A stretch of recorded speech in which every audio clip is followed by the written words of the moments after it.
آپ دیکھنا میری دعا بہت جلد قبول ہوگی۔ ارون مشرا نے جب دعا کے بارے میں پوچھا تو اس کے بقول نفیسہ نے پھوٹ پھوٹ کر روتے ہوئے کہا، اے اللہ جو ہم پر گزری ہے کسی پر نہ گزرے، بس مولا تو کچھ ایسا کر دینا، اتنا کر دینا کہ پوری دنیا کچھ دنوں کے لیے اپنے گھروں میں قید ہو کر رہنے کو مجبور ہو جائے، سب کچھ بند ہو جائے، رک جائے، شاید دنیا کو یہ احساس ہو کہ ہم کیسے جی رہے ہیں۔ پھر وہی ہوا، پوری دنیا بند ہوئی، پوری دنیا بند ہوئی اور چیخی اور کہا بچے ڈپریشن میں چلے گئے ہیں،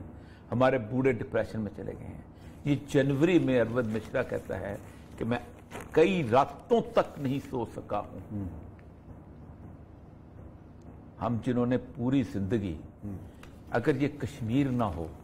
تو پاکستان کو گھاس کھا کے ایٹم بم بنانے کی ضرورت ہے، اگر یہ کشمیر نہ ہو تو پاکستان کو فوج پالنے کی ضرورت ہے، اگر یہ کشمیر نہ ہو تو پاکستان کو نعرے لگا کے اور یہ بتانے کی ضرورت ہے کہ ہم ایک بہت بڑی طاقت ہے۔ صرف ایک ہی مسئلہ ہے نا، اور تو کوئی نہیں، ورنہ انڈیا کے اندر تو 15 اور موومنٹس چل رہی ہیں۔ آپ کی فوج جو ہے کیا وہ تمل ناڈو کو آزاد کرانے جائے گی؟ کیا وہ میزورام کو آزاد کرانے جائے گی؟ کیا وہ سکم میں آزادی کے طریقے کیوں نہیں جاؤ گے؟ اس لیے کہ کشمیری آپ کے مسلمان بھائی، اس لیے آپ جاؤ گے نا۔ اور دوسری بات ہے کہ آپ 1947 سے کہتے چلے آئے ہو کہ یہ انفنش ایجنڈا ہے۔ اتنے بھی آنسو کسی ایک یہ ہندو کے آنسو ہیں، صحیح بات ہے، اتنے بھی آنسو پاکستان کی کسی ٹیلی ویژن چینل پہ کسی لیڈر کے آنکھوں میں آئے؟ میں صبح سے اس کو پڑھ رہا ہوں اور میں سوچ رہا تھا کہ آج کوئی پروگرام کسی اور چیز سے آغاز ہو ہی نہیں سکتا۔ اس نے کہا ہم بد دعا نہیں دیتے، ہم اللہ سے صرف ایک، اور اس نے کہا مجھے پتا ہے میری اللہ سنے گا، کہ کسی لوگوں کو یہ احساس ہو جائے کہ پابندی کیا چیز ہوتی ہے۔ آپ کو پتہ ہے جس وقت امریکہ پہ پابندی لگی ہے تو پاگلوں کی طرح لوگ نکلے ہیں۔ کسی نے کہا میں پاگل ہو جاؤں گا، میں دیواریں دیکھتا رہ گا ہوں، میں چھت دیکھتا رہ گا ہوں، سب کچھ باہر آ گئے تھے، اسلحہ لے کے باہر آ گئے تھے، ہمیں روکے گا ہم اس کو۔ کون سے ملک میں یہ نہیں ہوا؟ اور آپ کو ایک بات ہو، حیران کن بات یہ ہے کہ جو اس کیفیت میں تھا نا، جس کو اللہ نے توفیق دی ہوئی تھی، اللہ نے اسی کو پکڑا ہے۔ افریقیوں کو توفیق نہیں دی تو اللہ نے پکڑا ہی نہیں ان کو۔ اس کے فارس کے لوگوں کو توفیق نہیں دی تھی، پکڑے۔ ہمیں توفیق دی ہوئی تھی، ہمیں پکڑا۔ ایران کو توفیق دی ہوئی تھی، ایران کو بھی پکڑا۔ باقی تو عراق اور شام تو ویسے ہی پکڑے ہوئے ہیں نا، اس کی گرفت میں ایسے پورے آئے ہوئے کہ زندگی بھر روتے رہیں گے۔ لیکن اٹلی کو توفیق دی ہوئی تھی، اس کو پکڑا۔ فرانس کو توفیق دی ہوئی تھی، اس کو پکڑا۔ انگلینڈ کو توفیق دی ہوئی، اس کو پکڑا۔ امریکہ کو ایون چین کو توفیق دی ہوئی تھی، اس کو بھی پکڑا۔ آج اگر پاکستان اور چین دو ہی اور امریکہ مل کے طے کر لیں، ہم نے یہ مسئلہ نا صرف 15 دن کے اندر مسئلہ حل ہوتا ہے۔ جا نہیں ہے کسی کی، انڈیا کی کوئی حیثیت نہیں ہے۔ دیکھیں آپ اپارتھیڈ کے اوپر، نسلی تعصب کے اوپر پورے ساؤتھ افریقہ کی اکانومی کا بین کرتے ہیں، جہاں سے آپ سونا منگاتے تھے، جہاں سے آپ ہیرے منگاتے تھے، جہاں کہ آپ آج بھی ساؤتھ افریقہ دیکھیں کیا خوبصورت ملک ہے، کتنی اس کی ترقی، کتنے اس کو کیپ ٹاؤن میں جا کے دیکھیں، جوہانسبرگ میں جا کے خوبصورت شہر، خوبصورت علاقہ۔ لیکن آپ نے بائیکاٹ، آپ ان کے کرکٹ کی ٹیم کی شکل دیکھنا پسند نہیں کرتے تھے، لیکن آپ نے یہاں نہیں کیا۔ اور میں ایک بات بتاؤں آپ کو، جو یہ ظلم بڑھے گا، کشمیر ایک ایپی سینٹر ہے۔ قرآن کی جو سورہ نساء کی 75ویں آیت ہے نا، وہ میں بار بار سناتا ہوں لوگوں، ما لکم لا تقاتلون، تم کیوں نہیں نکلتے ان لوگوں کے لیے؟ کن لوگوں کے لیے؟ اللہ کہتا ہے اللہ تخصیص نہیں کرتا، اللہ کہتا ہے قریت ظالم نے، جو ظلم کے قریے میں، ظلم کی بستی میں، ظلم کے علاقے میں عیسائی بیٹھا ہوا ہے، یہودی بیٹھا ہوا ہے، مسلمان بیٹھا ہوا ہے، ہندو بیٹھا، یہاں تک کہ اللہ کا منکر بھی اگر بیٹھا ہوا ہے، لیکن یہ صرف ایک پکارتا ہے، صرف ایک پکارتا ہے کہ ہاذہ القریۃ الظالم، یہ ظالم، اے اللہ پکارتا ہے صرف، ہمارے لیے کو مددگار بھیج، ہمارے لیے کو مددگار بھیج۔ جب وہ اللہ کو پکارے گا تو میرے اوپر فرض بنتا ہے کہ میں اللہ کی نصرت کے لیے کونوا انصار اللہ، اللہ کو کسی کی مدد کی ضرورت نہیں ہے، لیکن سیدنا عیسیٰ نے کیا کہا تھا؟ کونوا انصار، کون ہے جو اللہ کے لیے میری مدد کرے گا؟ کون ہے جو اللہ کی مدد کرے گا میرے ساتھ چلتے ہوئے؟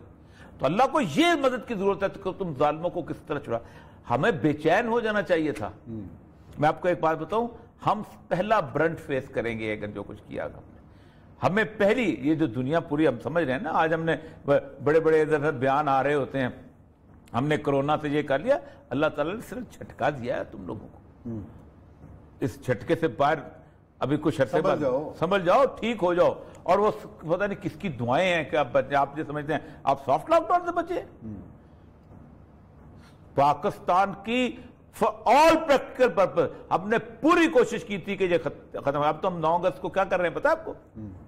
ہم ٹائیگر فورس کی سال بنا رہے ہیں صاحب وہ انڈیا 5 اگست کو کشمیر کی بنا رہا ہے بڑے خدمات ہیں ٹائیگر بہت ایسی ویسے اللہ پاکستان مر گیا تھا ڈوب گیا تھا اگر ٹائیگر فورس نہ ختم کرنے میں میں کہتا ہوں کورونا کے ایک جگہ سے انہوں نے کورونا کے بدلے اٹھائے وہ جو جراثیم ایسا صاف کیا ملک سے کورونا ختم کر دیا اور ٹائیگر اور سب سے اچھی بات جو اچھی فورس کی بات ہے کوئی نظر نہیں آتی جنات آتے ہیں حضرت سلمان علیہ صاحب کی مسجد بناتے ہیں نظر نہیں آتے عمران خان کی ٹائیگر فورس آئی کام کیا نظر ہی نہیں آئی جنات سے بھی نظر آئی تھی تو خود پی ٹی آئی کے رہنما اعجاز چوہدری صاحب نے شکایت کر کے پکڑوایا تھا ان کو دیہڑیاں لا رہے سر خان صاحب ایک اور بہت سے کبھی آگے اس میں بات کریں گے لیکن میں ایک بات کہوں کہ یہ بندہ اس نے وہاں بولا ہے پاکستان کی اسمبلی میں وزیر خارجہ رہ گیا بولنے کے لیے پاکستان کی اسمبلی میں اس طرح کی اور ایشوز کم ہے ہماری اسمبلی میں بولنے کے لیے آپ خود سوچیں کہ مجھے کتنی تکلیف ہوئی ہے کل اب محمد خان صاحب کو جب میں کلبھوشن والا ایشو یہ نیشنل ایشو تھا اس میں پہلے آپ نے مودی کا یار نواز شریف کو بنایا اب عمران خان کو بنایا اور پیچھے نظر آتا ہے کہ سرنڈر کہاں ہوا ہے چلو ہو گیا بات اچھی لگا مجھے انہوں نے کہا اٹس اممیٹیریل اب تو ہو چکا اب کیا راستہ نکالنا اب تو دیکھو یہ تو نیشنل ایشو ہے یار یہ تو برابر کا دشمن ہے باہر کا دشمن ہے لیکن نہیں جس کو 4 لفظ نہیں بولنے آتے وہ بھی یار عجیب و غریب قسم کا کون تھا ویسے پتہ نہیں کو ہوگا ایسے بولتے رہتے ہیں نعرے لگاتے رہتے ہیں لوگ ووکل کارڈز بھی ٹھیک نہیں ہوتے اس کے بعد اوپر سے کہتے ہیں ہم لوگ پتہ نہیں کیا چیز ہے تکلیف ہوتی ہے اتنی تکلیف ہوتی ہے کہ آپ سوچ نہیں سکتے اب اس کو پڑھنے کے بعد اور اس طرح کی اگر مجھے یہ بتائیے کہ کیا اگر وہ یہ کشمیری یہ تو نفیسہ ہے نا کوئی کشمیری آپ کے لیے بد دعا نہیں کرتا ہوگا یہ تو ایک عورت ہے کوئی نہیں کہتی ہوگی کہ یار ساری زندگی ہم نے تمہارے پرچم اٹھائے ہم نے اپنی میتوں کے اوپر تمہارے پرچم رکھے ہم نے نعرے لگائے پاکستان سے رشتہ کیا لا الہ الا اللہ ہم نے نعرے لگائے کہ پاکستان ہمارا ہے اور ہم پاکستانی ہیں رشتہ کیا تو پاکستان رشتہ نبایا بھی ہو رہی ہے صاحب نبایا آج بھی پاکستانی نوجوانوں کی جو نوجوان جاتے میں حکومت کی بات کر رہا ہوں میں حکومت کی بات کر رہا ہوں حکومتیں تو آتی جاتی رہتی ہیں پاکستانی عوام کا رشتہ تو ان کے ساتھ ایسا ہی آج بھی ہے تو کم نہیں کر سکتے نا کبھی کوئی آگے کسی کو